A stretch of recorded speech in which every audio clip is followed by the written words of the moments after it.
Welcome to National Herald.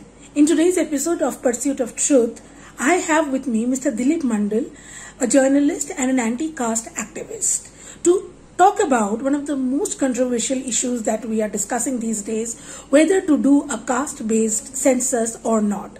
A caste-based census means counting not only how many scheduled caste and scheduled tribes are there, but also how many OBCs and how many people to which caste. So basically caste-wise counting. This kind of a caste-based census used to happen back in the British time until 1930s, I believe. And in 2011, the government had given a consensus that it would be done, but it has not been done. And this year, 2021, we have the census.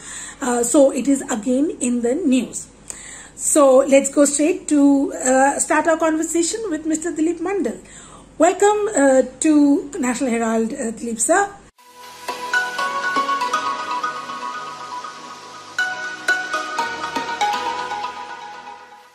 My first question to you, Dilip ji, is that the government has recently announced a 27% quota for OBCs and 10% reservation for the economically weaker sections in the All India quota scheme for NEET. What is your first response? Will you say that this is a Modi masterstroke, or is the decision taken under some kind of a pressure? Too late. Because from the year 2017, this NEET and All India quota, this combination is there in the place. And in last 4 years, OBCs has already lost more than 11,000 seats. तो ये फैसला बहुत देर से लिया गया फैसला है और इसकी वजह से OBCs को बहुत भारी नुकसान हुआ है. मोदी जी का मास्टर स्ट्रोक ये है कि ओबीसीज को आप एक तरह से बहुत ज्यादा डिप्राइव्ड करके, जैसे आपने किसी को बहुत भूखा रखा, जब वो बहुत भूखा प्यासा हो गया और उसकी हालत बिल्कुल पस्त हो गई, तब आपने उसके सामने प्लेट डाल दी. तो ये कोई बहुत बड़ा फैसला नहीं है, क्योंकि देखिए टेक्निकली 2006 में जब कांग्रेस गवर्नमेंट ने यूपीए 1 ने, जिस समय अर्जुन सिंह HRD मिनिस्टर थे, उस समय जब वो कॉन्स्टिट्यूशन अमेंड हो गया था कि OBCs will get reservation in higher educational institutions, उसके बाद फिर एक कोई फॉर्मेलिटी थी जिसको करना था.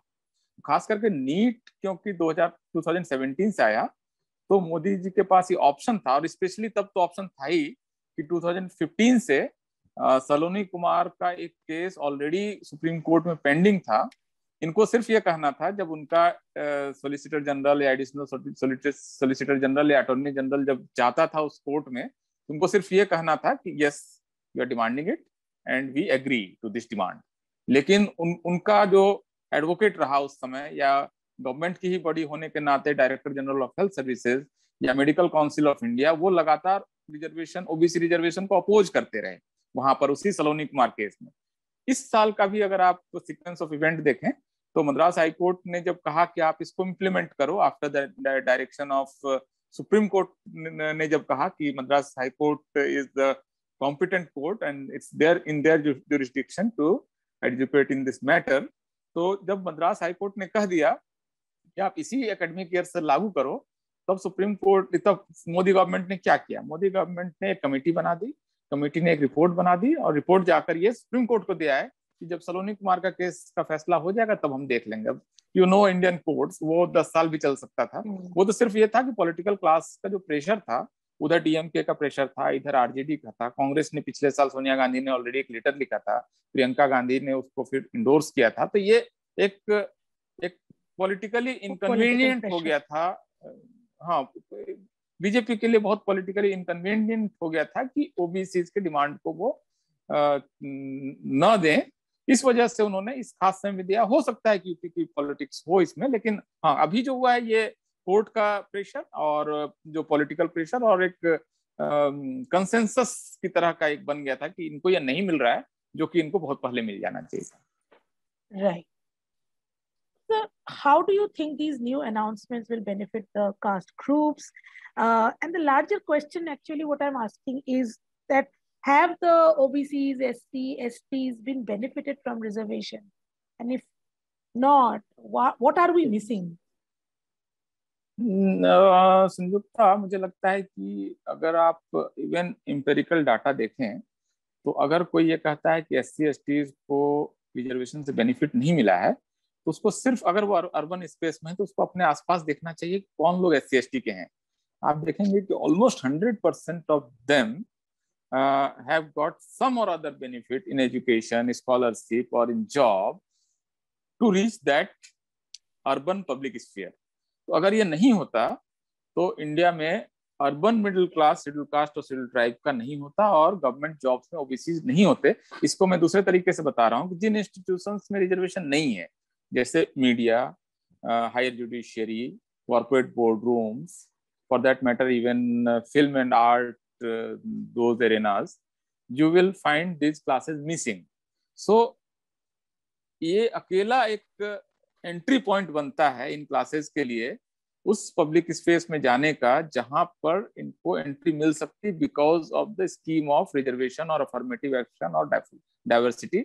और इसी के लिए एक्चुअली कॉन्स्टिट्यूशन, जो अपना कॉन्स्टिट्यूएंट असेंबली थी, जो मतलब संविधान सभा थी, उन्होंने ऑलमोस्ट कंसेंसस से ये कहा कि ये हमें करना चाहिए। कोई ऑपोजिशन नहीं था कि रिजर्वेशन हमें देना चाहिए। तो जो हमारे नेशन बिल्डर्स हैं उन्होंने बहुत सोच समझकर आर्टिकल 16(4) को और आर्टिकल 340, 341 और 341 को इंक्लूड किया कॉन्स्टिट्यूशन में, so that every social group is part of the process of nation building. So this is not कि कुछ लोगों को, गरीब को दे देना है, this is for representation. Representation is the word used in article 16(4). बहुत स्पेसिफिकली है कि under representation is one of the criteria for giving reservation. So ये अगर नहीं होता तो नहीं। जैसे आप ये बताइए कि अगर मान लीजिए कि मेडिकल एजुकेशन में रिजर्वेशन नहीं होता आज की तारीख में, एक हाइपोथेटिकल सिचुएशन है, तो क्या होता? तो इसके लिए आपको देखना पड़ेगा कि जब नहीं था तो क्या था।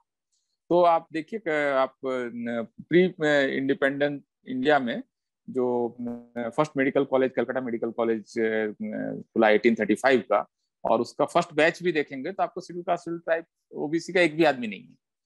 इवन अपर कास्ट को प्रॉब्लम थी कैडावर को छूने में, मरे हुए डेड बॉडी को छूने में। 1 साल तक वहाँ एनाटॉमी नहीं पढ़ाई गई थी कलकत्ता मेडिकल कॉलेज में कि ब्राह्मण्स एंड बद्दर्स एंड কায়স্থা আমরা এই বডি কি করে টাচ করব, দিস ইজ দ্য থিং। ওখানে প্রোটেস্ট হয়েছে। इवन आप take the case of Calcutta, west Bengal में शेड्यूल कास्ट पॉपुलेशन ऑलमोस्ट 25% है, कलकत्ता में शेड्यूल कास्ट पॉपुलेशन 5% है अकॉर्डिंग टू 2011 सेंसस। सो ये क्यों हो रहा है? बिकॉज अर्बन, अब बंगाल में ओबीसी रिजर्वेशन बहुत लेट आया। ज्योति बसु ने पहले कह दिया कि बंगाल में तो कास्ट है ही नहीं, एज इफ नहीं देखने से खत्म हो जाएगा। सो ये सारे इश्यूज हैं। मतलब मुझे लगता है कि ये एक डेमोक्रेटाइजेशन का प्रोसेस का पार्ट है और इसको जनरली वेलकम किया गया। जैसे इस समय कोई भी पॉलिटिकल पार्टी ने, एक भी पॉलिटिकल पार्टी ने इस समय, स्टेट पॉलिटिकल पार्टी और नेशनल पार्टीज ने ओबीसी रिजर्वेशन का अपोज नहीं किया। So there is national consensus कि इनको देना है, नहीं देंगे तो नहीं हो पाएगा। Right, actually that brings me to the next question, which will fit in very nice, that is there any credible surveys that we can look at which give us an idea of the dominance of the upper caste in institutions like the parliament, bureaucracy, judiciary, and also other institutions that you just mentioned? So fine. And how can this power imbalance, we don't have data. Do we have data on this? Yes, there are some surveys and data, I think. As in the case of judiciary, there is a parliamentary committee report headed by member of parliament Kadiya Munda and known as Kadiya Munda committee report, that actually collected data from all high courts and Supreme Court and concluded that there are not enough, or there are almost none from SC and ST communities in the higher judiciary. So we have that data. And one Supreme Court advocate, Nitin Mishram, has collected data for Supreme Court judges. And we know that after independence, only one scheduled tribe judge who reached that arena. So these data we have. For media, there are there have been many studies, like Media Studies Group has done a survey in 2006. News Laundry and Oxfam report of 2019 is very, it's everywhere. You can see that. So we know for sure that the arenas or the fields or the spaces where reservation is not there, these social groups, it's very difficult to find. If you see that, जहाँ government चुनती है कि nominate किसको करना है, दो president actually nominates, the paper वो sign करते हैं, गवर्नमेंट जहाँ पर अब जिस 12 लोग चुनते हैं, इसमें आपको इस समय शेड्यूल कास्ट ट्राइब का 12 लोगों में मोदी गवर्नमेंट ने एक को भी नहीं दिया है. सो और फॉर दैट मैटर एम्बेसडर्स और vice chancellors in central universities, तो ये जहां पर गवर्नमेंट भाई इस समय अगर बहुत सारे प्रोफेसर हैं, उनको ये ऑप्शन है कि हम एक शेड्यूल का, अब ऐसा तो है नहीं कि IFS schedule caste and schedule tribes का नहीं है. हर साल आईएफएस वहां पर 22.5% फॉरेन सर्विस के लोग आते हैं, तो वो फिर एम्बेसडर्स क्यों नहीं बन रहे हैं? तो कुछ प्रॉब्लम है. Right. So since we're talking about data, that's where the census, also comes into the picture. So the Union Minister for Home Affairs said in Lok Sabha that the government is not going to, decided to not enumerate caste-wise population other than the SC and STs in the census. Why is the BJP government sort of, avoiding the caste sectors? And even the results, like the previous results have also not been made public. So what are they afraid of? तो 91 के बाद अगर हमको caste census कराना था, तो next opportunity हमारे पास कब थी? 2001 में. सो 2001 में वाजपेयी गवर्नमेंट थी और उनके पास मैंडेट था प्रीवियस गवर्नमेंट का, देवगौड़ा गवर्नमेंट का, कि और उनका कैबिनेट नोट था कि नेक्स्ट सेंसस में हमको कास्ट सेंसस कराना है, बिकॉज वो आ गया था मंडल कमीशन की रिपोर्ट और सुप्रीम कोर्ट का ऑर्डर्स वगैरह कि आपको डाटा चाहिए. आप क्योंकि पॉलिसी है, ओबीसी डेवलपमेंट फंड है, ओबीसी के लिए स्कॉलरशिप है, ओबीसी फंड के ये डेवलपमेंट के लिए सेंट्रल गवर्नमेंट पैसा देती है विदाउट नोइंग नंबर्स, किसका स्टेट में कितना है, क्या है, उनका एजुकेशनल अटेनमेंट क्या है, कच्चा घर में रहते हैं, पक्का घर में रहते हैं, कोई डाटा नहीं है, बस पैसा देना है, पॉलिसीज है. ओबीसी को रिजर्वेशन देना है. अपॉर्चुनिटी था जब किसको हो सकता था, लेकिन उसको फिर वाजपेयी गवर्नमेंट ने डिसाइड किया कि नहीं करना है, क्योंकि इससे कास्टिज्म बढ़ जाएगा. I don't know how and why. तो कैसे बढ़ जाएगा, क्योंकि नहीं देखने से प्रॉब्लम तो नहीं सॉल्व होती है. तो एक अपॉर्चुनिटी 2001 में था. दूसरी अपॉर्चुनिटी तो 2011 में थी, जिसमें कि कास्ट सेंसस हो सकता था. आप अगर याद करेंगे 6 और 7 जून 2010 में लोकसभा में कंसेंसस था, उसमें बीजेपी, कांग्रेस, एवरीबॉडी एग्रीड की कास्ट सेंसस होना चाहिए. और उसमें मनमोहन सिंह ने ये फ्लोर पर ये बोला भी कि जो हाउस का जो सेंस है उसके हिसाब से हम डिसीजन लेंगे.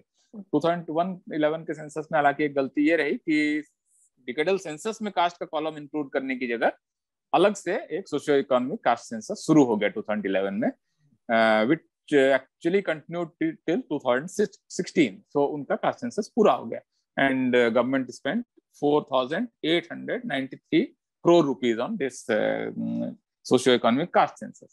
लेकिन फिर अरुण जेटली का एक प्रेस कॉन्फ्रेंस है, यू कैन सर्च गूगल, उसमें उन्होंने कहा कि ये जो सेंसस हुआ है इसमें बहुत सारे एनोमलीज हैं, सो हम एक कमिटी बना देते हैं, Arvind Panagariya committee, to look into the anomalies of the data. अभी उसमें 3 मेंबर कमिटी थी एंड मोदी गवर्नमेंट ने बाकी 2 मेंबर्स कभी अनाउंस ही नहीं किए. And after this fiasco of demonetization and all that, Arvind Panigadia got a sense that his project of doing something good for Indian economy is actually not materializing. So let's go back to Columbia University. So वो committee कभी एक दिन भी बैठी नहीं, committee बैठी ही नहीं. So वो डाटा इनके पास था और इसके बाद फिर उन्होंने पार्लियामेंट को बोल दिया कि we are not going to release that data. नहीं, कभी नहीं रिलीज हुआ, बिकॉज वो अरविंद पनगड़िया कमेटी की कोई मीटिंग ही नहीं हुई. और अरविंद पनगड़िया छोड़ के चले गए कोलंबिया, क्योंकि उनको लगा डिमोनेटाइजेशन के बाद अब इस देश का कुछ होना नहीं है, इकोनॉमी हम नहीं संभाल सकते हैं. मतलब वो उनका एडवाइस भी नहीं था डिमोनेटाइजेशन वगैरह का. तो वो जो क्योटिक सिचुएशन हुआ उसमें वो निकल लिए अपना अपनी यूनिवर्सिटी की नौकरी हम करते हैं, ये इस बदनामी में क्यों पड़ना है. सो ये अरविंद पनगड़िया कमेटी कभी बैठी नहीं. तो ये रिपोर्ट फिर सरकार ने कहा कि हम we are not going to release 2011 census. तो 2001 इन्होंने स्कटल किया, 2011 इन्होंने स्कटल किया, और 2018 में जस्ट पार्लियामेंट्री इलेक्शन से पहले, क्योंकि उनको ओबीसी चाहिए। आप अगर आप एक चीज देखेंगे, पहली बार कोई प्राइम मिनिस्टर अपनी कास्ट आइडेंटिटी को इतना अपफ्रंट रख रहा है। मोदी जैसे हर तीसरी चौथी मीटिंग में नॉर्थ इंडिया में स्पेशली बोलते हैं कि मैं पिछड़ी माँ का बेटा हूँ, मुझे नीच कर दिया प्रियंका ने, हाँ मैं नीच माँ का बेटा हूँ, वगैरह वगैरह। ये उनके एक कंटिन्यूअस उनके नैरेटिव में है। अभी भी 27 ओबीसी मिनिस्टर बना दिए और पार्लियामेंट में हंगामा हो गया, और मेरे दलित पिछड़े मंत्रियों को इंट्रोड्यूस भी नहीं करने दिया। दिस इज ट्वीट अभी 5-7 दिन पहले का, कि हमारे दलित पिछड़े मंत्री, ये कोई प्राइम मिनिस्टर आज तक नहीं बोला था। तो ये इतना ज्यादा जब ये कर रहे हैं तो इनसे उम्मीद है कि आप करो। तो इन्होंने 2019 इलेक्शन से पहले आप पीआईबी की वेबसाइट पर भी देखिए, वो प्रेस रिलीज भी है और सभी न्यूज़पेपर में फर्स्ट पेज न्यूज है ऑलमोस्ट, कि राजनाथ सिंह ने कहा कि ओबीसी सेंसस कराएंगे, क्योंकि उनको फिर ओबीसी वगैरह ओबीसी करना था। तो उसी समय उन्होंने ओबीसी कमीशन को कॉन्स्टिट्यूशनल स्टेटस और ओबीसी का सेंसस कराएंगे, ओबीसी नैरेटिव फिर उन्होंने सेट किया। लेकिन 19 के इलेक्शन होने के बाद अब सरकार कह रही कि नहीं कराएंगे। सो तीसरा टाइम होगा जब ये ओबीसी सेंसस और टोटल ओवरऑल कास्ट इन्यूमरेशन को ये स्कटल करने जा रहे हैं। सो दिस इज हिस्टोरिकली अगर आप पूरे प्रॉब्लम को सिचुएट करें तो इसमें कम से कम 3 जगह बीजेपी जो है विलेन की तरह आ रही है कि कास्ट सेंसस हम नहीं होने देंगे। क्योंकि आप याद कीजिए कि पार्लियामेंट की जब डिबेट थी कास्ट सेंसस को लेकर, कंसेंसस था। तो पार्लियामेंट में जब किसी विषय पर रेयरली कंसेंसस होता है, जब कंसेंसस हो गया था तो इनको करा लेना चाहिए। तो उसमें संदीप दीक्षित का स्पीच है, कांग्रेस का, फिर रामचंद्र डोम फ्रॉम सीपीएम, लालू यादव, मुलायम सिंह यादव, सारे, even Dara Singh Chauhan from BSP, Mulayam Singh Yadav from Samajwadi party, all party agreed for this.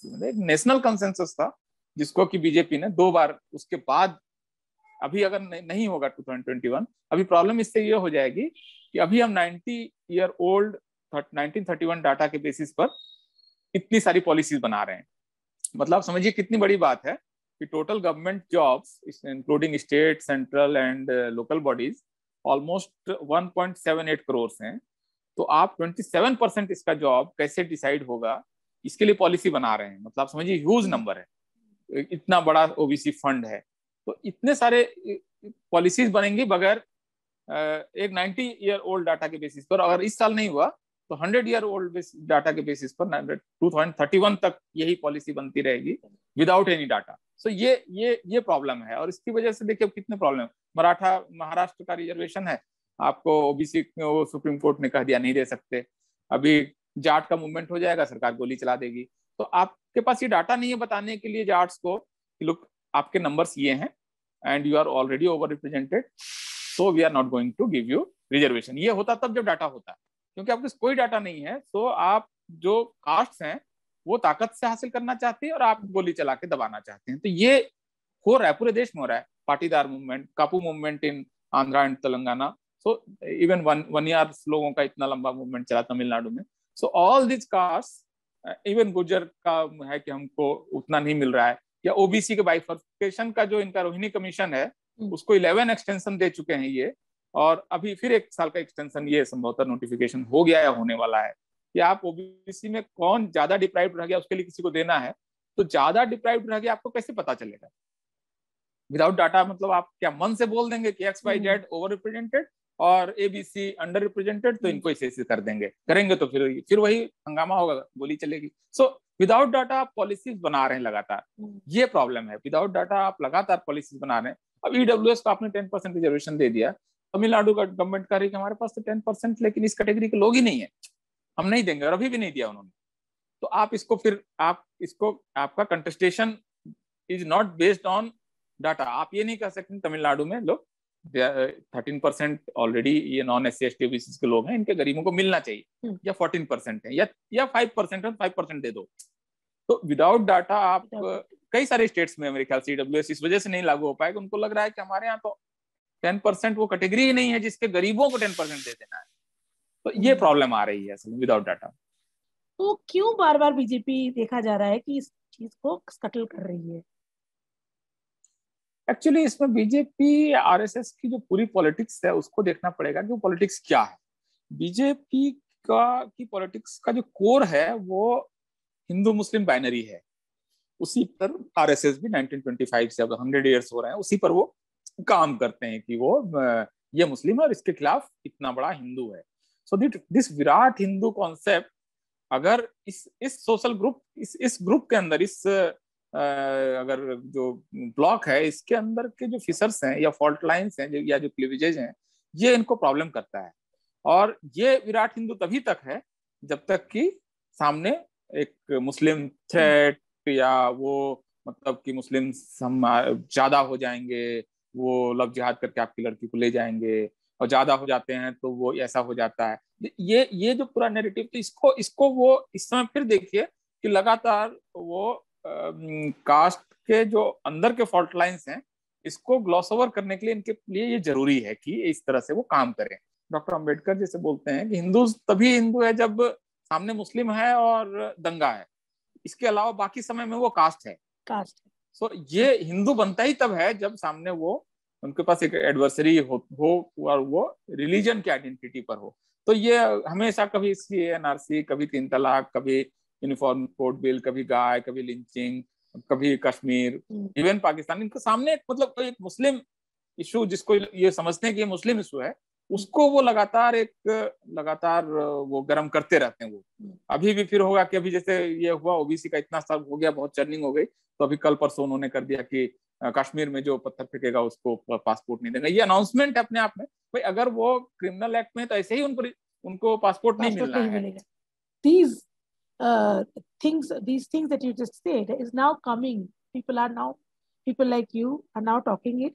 Dalit assertion has been growing manyfold, and they have got more platforms, including like the Twitter, where you are very active. So, but how do you still explain the voting preference of the SC/ST and the OBC, which goes in favor of BJP? How, and look, despite government's various commissions and omissions, so the vote, yeah, two issues, two points I would like to make. One, I don't believe in these data that which caste was voted for whom. Only CSDS and Lokniti is doing this survey or something, and I have raised this question and posed this question to Sanjay Kumar also, who is heading that team in CSDS and Lokniti.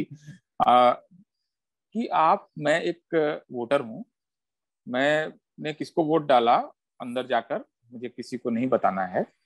उसके बाद आप सामने उसको एक box रख दिया vote से बाहर निकलने के बाद CSDS के टीम के एक मेंबर ने, और उन्होंने पूछा कि आपसे 2 चीजें पूछा कि आप अपना कास्ट भी बताइए और अपनी आप वोटिंग प्रेफरेंस भी बताइए। मुझे नहीं लगता है कि कोई भी वोटर जनरल सिचुएशन में, बहुत एक्स्ट्राऑर्डिनरी कोई हो तो अलग बात है, लेकिन जनरली ये जो मेथड है ये अपने आप में बहुत ही खराब मेथड है मेथडोलॉजी के तौर पर। तो ये सोशल ग्रुप्स इनको क्यों वोट डाल रहे हैं, से पहले हमको ये सवाल पूछना चाहिए कि क्यों अपर कास्ट ने खुद अपनी जो वफादारी है वो स्विच कर ली है। ये हुआ है एक्चुअली, इसने बाकी चीजें डिसाइड की हैं। जो अपर कास्ट पहले बाकी और दूसरे पॉलिटिकल फोर्सेस के साथ था, वो क्यों इतना कम्युनलाइज हो गया, वो क्यों बीजेपी के एजेंडे के साथ आ गया। क्योंकि अगर CSDS के डाटा को मान भी लें कि वो ठीक है, एम्पिरिकली प्रूवन है, अगर मान भी लें फॉर द सेक ऑफ बोलने के लिए, तो उसमें तो ये भी बता रहा है कि सबसे ज्यादा वोट जहां से उनको आ रहा है, वोट परसेंटेज, वो उसमें Brahmins, Kshatriyas and Vysya communities, in communities का तो उनको और ज्यादा सपोर्ट है। इवन यूपी का भी जो डाटा है, तो ये जब पूरा आ जाता है ना, तो actually they are the intellectual class of Hindus अपना बच्चा का नाम भी उनसे पूछ के रखता है, शादी कब करनी है, कितने घंटे तक शादी चलेगी, किधर जाना है, नहीं जाना है, पूरब जाना है, पश्चिम जाना है। तो ये चीजें जो बता रहा है वो ये कंट्रोलिंग द नैरेटिव, वो मतलब पूरी तरह से नैरेटिव को भी कंट्रोल कर रहे हैं। या उसकी आदत है, मतलब या ये उनकी एक, and this is not hegemony by coercion, ये हेजेमनी बाय कंसेंट है। रिलीजन ने हमको बताया है, मतलब एक उसको रिलीजियस सैंक्टिटी है इस हायरार्की ऑफ आइडियाज को भी, कि यहाँ से एक आइडिया आ रहा है तो उसकी हायरार्की, और यहाँ से आ रहा है तो उसमें ही फर्क है। सो ये दिस इज थ्रू मतलब कंसेंट है, ये एक कल्चरल हेजेमनी है, जो कि कल्चरल हम hegemony, state hegemony and cultural religion, hegemony, religious text और ये सबसे फिल्म से। अब आर्टिकल 15 का हीरो जो है वो एक कोई ब्राह्मण है, वो दलितों को बचाएगा, मतलब ये जो पूरा सेट ऑफ आइडियाज हैं, और वहाँ वही इंटेलेक्चुअल होता है, वही न्यूक्लियर पॉलिसी पे भी वही बोलता है, पावर प्रॉब्लम्स पे भी वही बोलेगा, इंडो पाक रिलेशन पर भी हम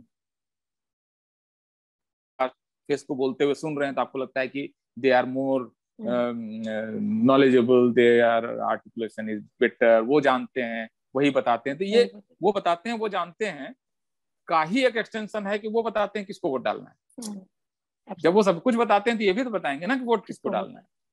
तो सर तो उसका इसीलिए फिर कुछ यहाँ जरूरी नहीं कि पूरा क्या जी, तो इसीलिए फिर सवाल अब उठता है कि मंडल कमीशन बेस्ड पार्टीज, जो the rise of the Mandal party, Mandalite parties, उनका role, what do you think have change from 80s to today? Are those parties still as active as they used to be, and you know what role they are playing now? Are they really doing mandal politics? लोग मंडल politics अगर आप बात करें post 91, post 90, जिसको Christophe जेफरले silent revolution बोल रहे हैं, खास करके ओबीसी इमरजेंसी नॉर्थ इंडिया, तो मंडल पॉलिटिक्स हो सकता है कि हर स्टेट में हो, लेकिन मंडल पार्टीज की बात करें तो मेरे ख्याल से नॉर्थ में भी सिर्फ 2 स्टेट है जहां पर आपको मंडलाइट पार्टीज, अगर उसको नाम देना चाहें, मुझे पता नहीं कि इसका ये एग्जैक्ट नोमेनक्लेचर इसका सही है कि नहीं है, लेकिन अगर हम मान भी लें तो ये हाँ, तो ये अगर ये आपको यूपी और बिहार में ही हुआ, मध्य प्रदेश में नहीं हुआ, वहां बीजेपी कांग्रेस बाइनरी रह गई, राजस्थान में भी कांग्रेस बीजेपी बाइनरी रह गई, छत्तीसगढ़ में भी वैसे ही रह गया, बंगाल में भी कोई मंडल पार्टी नहीं है। North of Vindhya actually OBC politics उस तरह से हुई नहीं है जिस तरह से साउथ में हुई है, डीएमके की हुई, या even emergence of other groups जो उस तरह से हुआ, वो यहाँ पर नहीं हुआ है।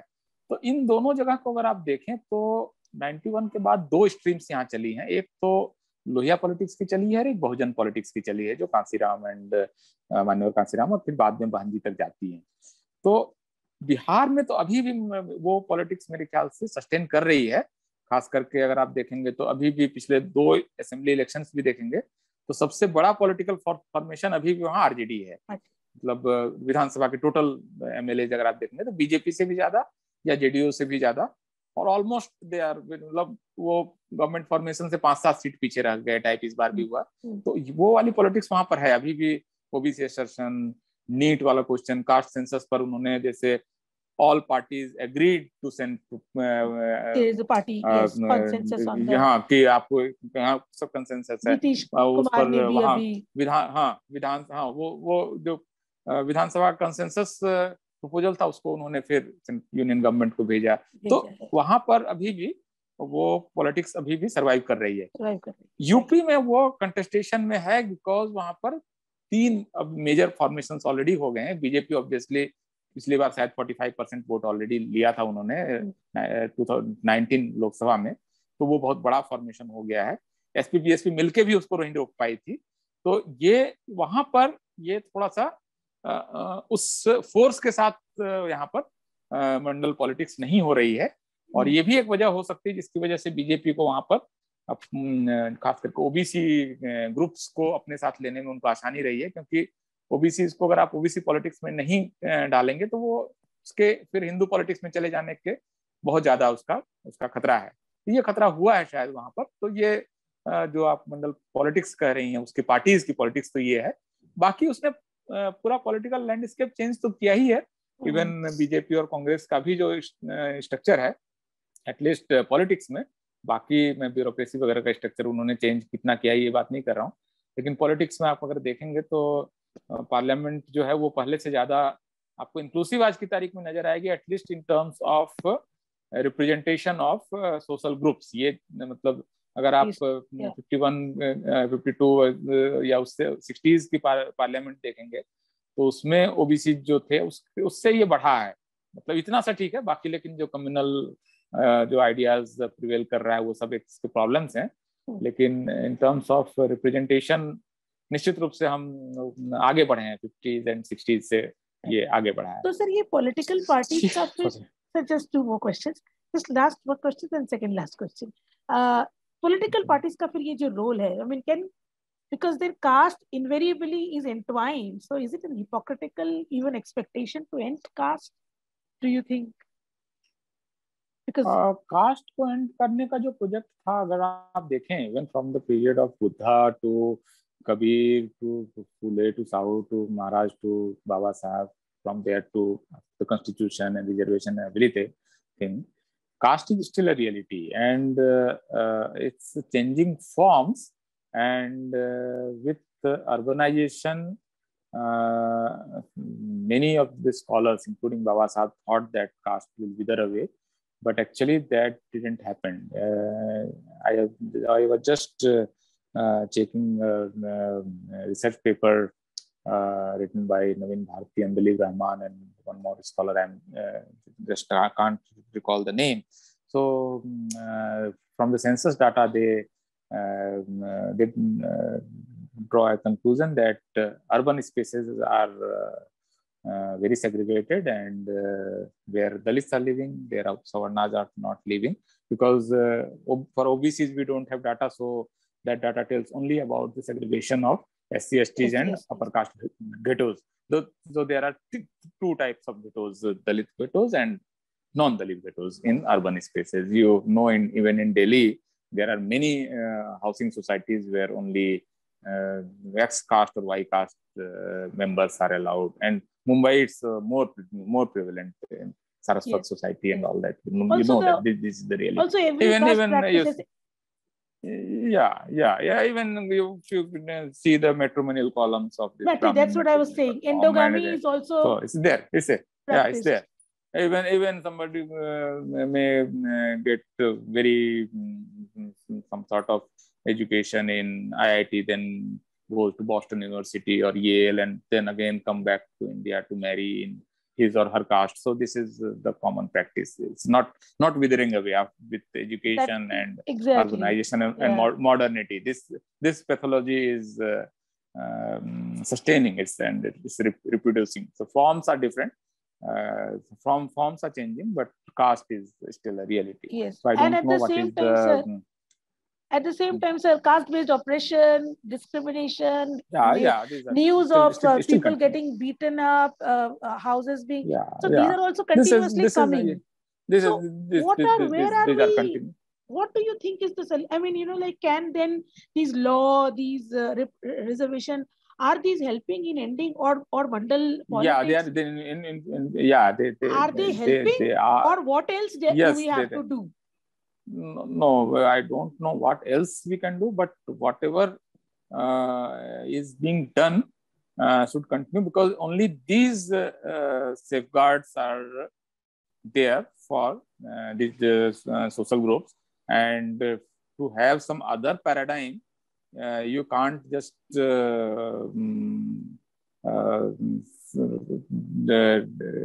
negate or delete or whatever all those other safeguards. So अभी हमने थोड़ी सी जर्नी की है शायद, और क्योंकि प्रॉब्लम जिससे देखे ना, जैसे बोलते हैं हिंदी में ना कि पुरानी बीमारी है तो इलाज लंबा चलेगा, ये तो बहुत पुरानी बीमारी है ना, 2000 साल पुरानी बीमारी, 70 साल के इलाज में मरीज ठीक नहीं हुआ, तो इसलिए उसको दवा देना बंद नहीं करते हैं, उसकी दवा और चेंज करते हैं, कुछ और ज्यादा हायर एंटीबायोटिक देते हैं, कुछ और करते हैं. दिस इज मतलब बहुत पुरानी बीमारी है, तो पुरानी बीमारी का इलाज लंबा चलता है.